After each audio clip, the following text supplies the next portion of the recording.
ଯେତେବେଳେ କେବଳ ନିଜ ଜୀବନ ବଞ୍ଚାଇବାର ସ୍ଥିତି ଉପୁଜେ ସେତେବେଳେ କଳ ବଳ କୌଶଳ ଲଗାଇ ମଣିଷ ଜୀବନ ରକ୍ଷା କରିବାକୁ ଚେଷ୍ଟା କରେ। ଠିକ୍ ସେମିତି ପଶ୍ଚିମବଙ୍ଗର ସେହି ମୃତାତ୍ମୀ ଡାକ୍ତରାଣୀ ମଧ୍ୟ ଜୀବନ ବଞ୍ଚାଇବାକୁ ନିଜର ସବୁ ବଳ ଲଗାଇ ଦେଇଥିଲେ, କିନ୍ତୁ ସେ ପାରିନଥିଲେ। ଆଉ ଶୈତାନର କାମନା ଆଗରେ ସେ ହାର ମାନି ଯାଇଥିଲେ। ଶେଷରେ ଗୋଲ୍ଡ ମେଡାଲିଷ୍ଟ ହେବାର ସ୍ୱପ୍ନକୁ ପଛରେ ପକାଇ ଚାଲିଗଲେ ଅଫେରା ରାଇଜକୁ। ଆମେ ଏଠାରେ ପିଜି ଡାକ୍ତରାଣୀଙ୍କ ଛଦ୍ମନାମ ଅଭୟାକୁ ବ୍ୟବହାର କରୁଛୁ। କ'ଣ ଭୁଲ ଥିଲା ଅଭୟାଙ୍କର?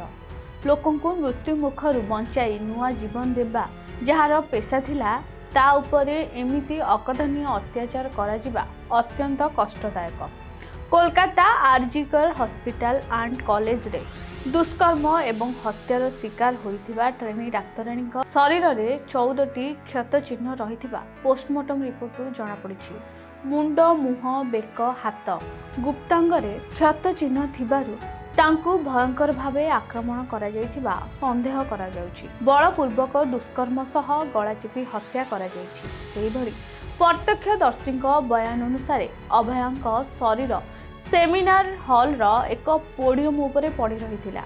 ଅଧା ଶରୀରକୁ ଏକ ନୀଳ ରଙ୍ଗର ବେଡସିଟ୍ ଘୋଡ଼ା ଯାଇଥିବା ବେଳେ ଟ୍ରାଉଜର ଦେହରେ ନଥିଲା। ଫୋନ୍, ଲ୍ୟାପଟପ୍ ଏବଂ ପାଣି ବୋତଲ ଶରୀର ପାଖରେ ପଡ଼ି ରହିଥିଲା।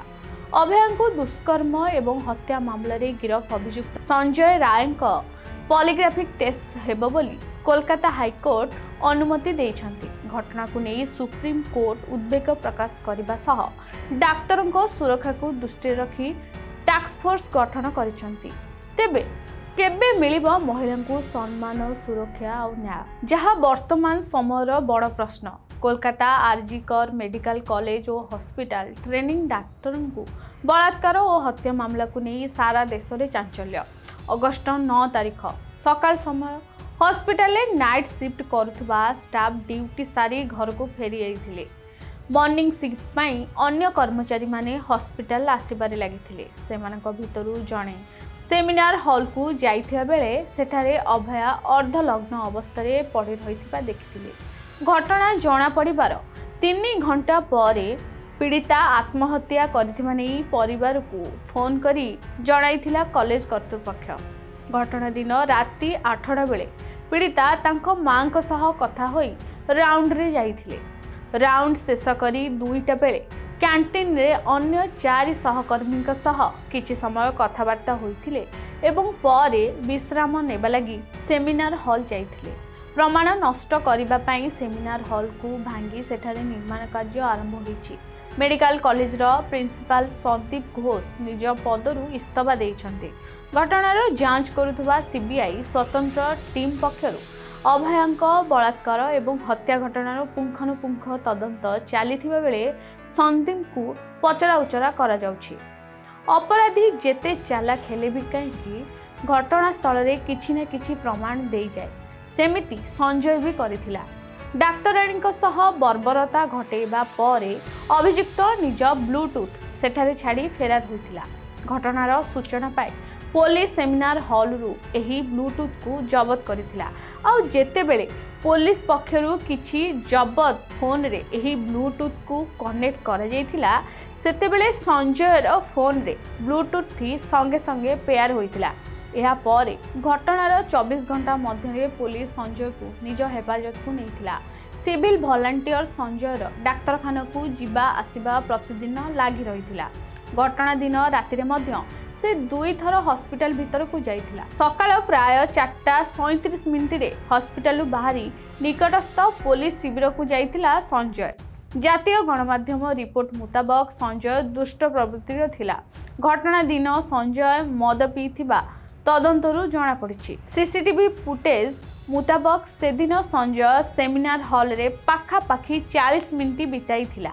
ସଞ୍ଜୟ ଫୋନ୍ରେ ଗୁଡ଼ାଏ ଅଶ୍ଳୀଳ ଭିଡ଼ିଓ ଥିବା ମଧ୍ୟ କୁହାଯାଉଛି।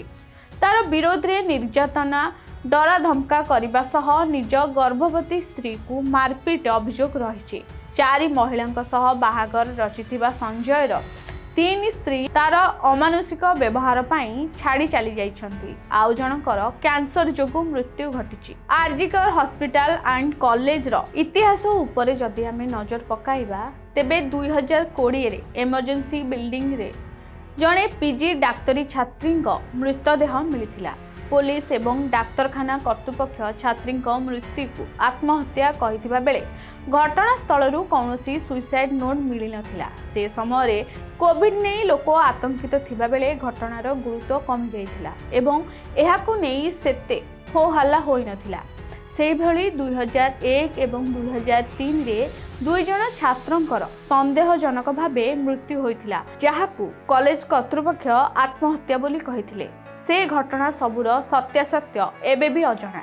बलात्कार हार वृद्धि जोगु दक्षिण आफ्रिका, भारत आदि देश महिलांक पई आदौ सुरक्षित नुहे। वर्ल्ड पॉपुलेशन रिव्यू मुताबक विश्व में सर्वाधिक दुष्कर्म हेउथिबा देश भितरे भारत चतुर्थ स्थान रे रहिछि, जेउठारे 2021 सुधा देश में 20% बलात्कार हार वृद्धि पाइछि। सेहिभଳି भारतर नेशनल क्राइम ब्यूरो तथ्य अनुसार प्रत्येक दिन 90 महिला दुष्कर्मर शिकार हेउछन्ति, जेउथिरु 77% महिला ए संपर्क रे अभियोग करुनाहांती। जेतेबेले रक्षक भक्षक साजी जाए सेतेबेले न्याय पाइबार आशा मौली जाए। अभयांकु बलात्कार एवं हत्या मामलारू एया तो स्पष्ट हेउछि। राति ड्यूटी किछि समय विरति नेबा जोगु अभयांक जीवन चलीजिव हुए तो से निजे केबे कल्पना करि नथिले।